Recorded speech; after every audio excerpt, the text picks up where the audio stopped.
मैंने देखे उस भीमराव के आंसू,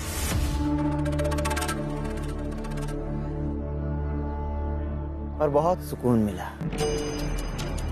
पहली बार ये विश्वास हुआ कि वो भीमराव टूट सकता है, वो भीमराव हार सकता है। सुकून तो हमें भी बहुत मिला ये सब सुनकर नरोत्तम।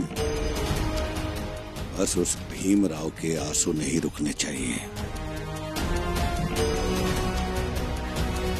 आगे क्या करना है ये सोचा है? देखिए प्रचंड देव जी, आज कक्षा में गुरुजी ने कुछ पढ़ाया नहीं। 1-2 दिन और ऐसा करेंगे तो वो भीमराव जाएगा प्रिंसिपल के पास। कॉलेज में प्रिंसिपल और 2-4 गुरुजी तो हैं ही उस भीमराव के साथ। एक काम करो नरोत्तम, उस प्रिंसिपल को अपने साथ मिला लो। और दूसरा काम, ये पता करो कि वो भीमराव किस विषय में कमजोर है और उस विषय का शिक्षक कौन है। और जो भी वो शिक्षक है हमारे यहाँ चाय पर बुला लो। अब परीक्षा शुरू होने में ज्यादा समय नहीं है और हम हर हाल में ये चाहते हैं वो भीमराव 1 या 2 विषयों में फेल हो जाए और हम उसे फेल कर कर रहेंगे। तभी तो उसके आंसू और मोटे होंगे। और जितने मोटे आंसू उतनी ज्यादा खुशी। मैं अवश्य कोशिश करूंगा प्रचंड देव जी। नहीं नरोत्तम, कोशिश नहीं, क्योंकि ये कहो कि ये काम तुम अवश्य करके रहोगे। हम उस भीमराव को टूटते हुए और रोते हुए देखना चाहते हैं। जैसा आपने कहा वैसा ही होगा प्रचंड देव जी, अवश्य होगा। प्रणाम। एक खबर है जो शायद तुम्हें पता ना हो। वो क्या? भीमराव के घर में एक महिला आई है, सगुना नाम की। हितेश बता रहा था कि वो हमारे बहुत काम आ सकती है। अच्छा,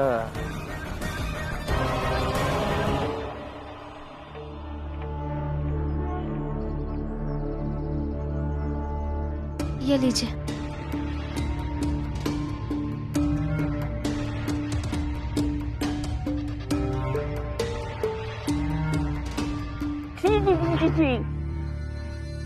चीची, कितना घटिया चाय है।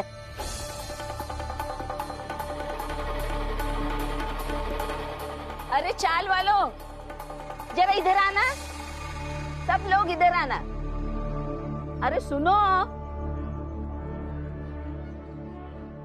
देखा, ये चाय मेरी बहू रमा ने बनाई है और ये इतनी घटिया है कि इतनी घटिया चाय मैंने कभी भी नहीं पी थी।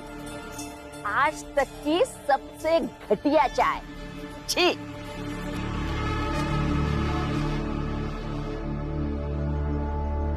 ये ऐसे तुम्हें सबके सामने अपमानित कैसे कर सकती है? अभी बता के आता हूँ। नहीं, जाने दीजिए ना, आप शांत हो जाइए ना। आप लेकिन क्यों? आप शांत हो जाइए। देखो, आप सब बताओ, रमा ने इतनी घटिया चाय क्यों बनाई है? सगुना भाई, एक बात बताओ, किसी के घर ऐसे मेहमान बनकर आना और उसी घर के लोगों की ऐसी बेइज्जती करना अच्छा लगता है क्या? मेहमान?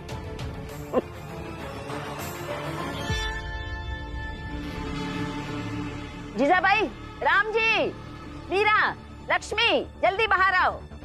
ये क्या तमाशा कर रही है अब? शांत हो जाइए ना आप। क्या हुआ भाभी?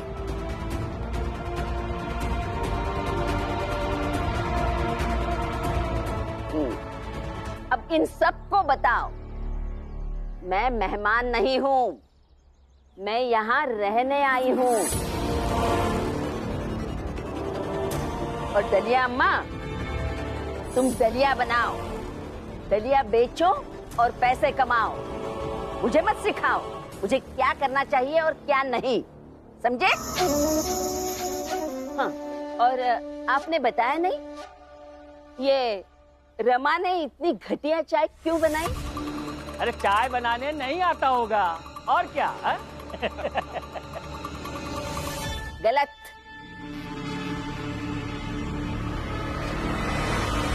सगुना भाई, ये क्या कर रही हो आप और क्यों कर रही हो ये सब? अरे बोल रही हूँ और क्या, बोलने दीजिए। अरे जब राम जी और भीमराव के घर माँ हर चीज का अलग तरीका है, तो रमा के चाय बनने का तरीका भी अलग होएगा और क्या?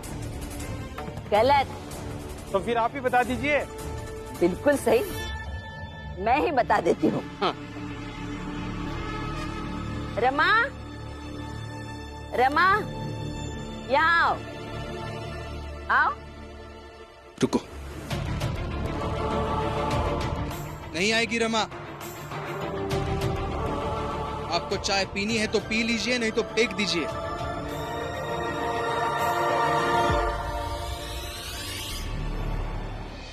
बड़े बदतमीज हो तुम। बड़ों से कैसे बात की जाती है पता नहीं तुम्हें? बड़े पढ़े लिखे हो ना तुम, तमीज तो बिल्कुल नहीं है। रमा, कब तक पति की ओट में छुपी रहोगी? सच का सामना करना सीखो, हिम्मत रखो। इधर आओ, आओ कहती हूँ ना, आ जाओ यहाँ पे। रमा भाई, वैसे तो बड़ा कूद कूद के बड़ी बड़ी बातें करते रहते हैं, और अभी अपनी बुराई हो रही है तो दुबक रही। अरे आओ यहाँ, बुला रही है ना, आओ। अरे रमा, अरे आ जाओ ना। अरे सुन तो ले, का कही रही है? आती है क्या नहीं आती? अरे आओ। रमा, आ गई।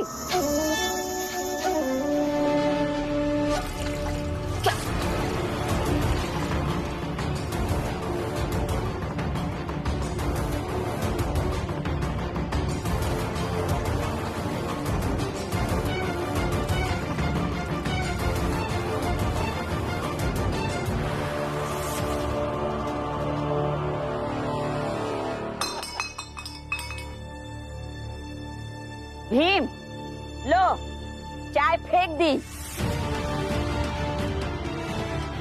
अरे आप लोगों ने बताया नहीं ये रमा इतनी घटिया चाय क्यों बनाती है?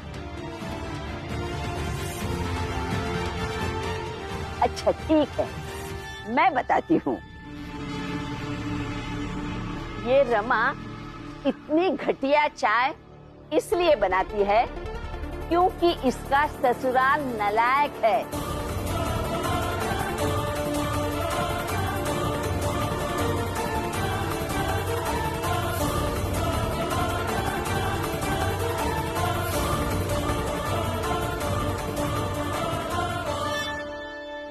और अब तक कभी किसी ने इसे बताया ही नहीं कि वो कितनी वाहियात चाय बनाती है।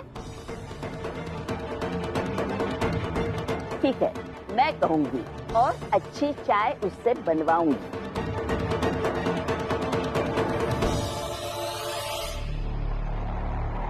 सगुना जी, बहुत हो गया, आप हमारे घर से निकलिए, निकलिए यहां से।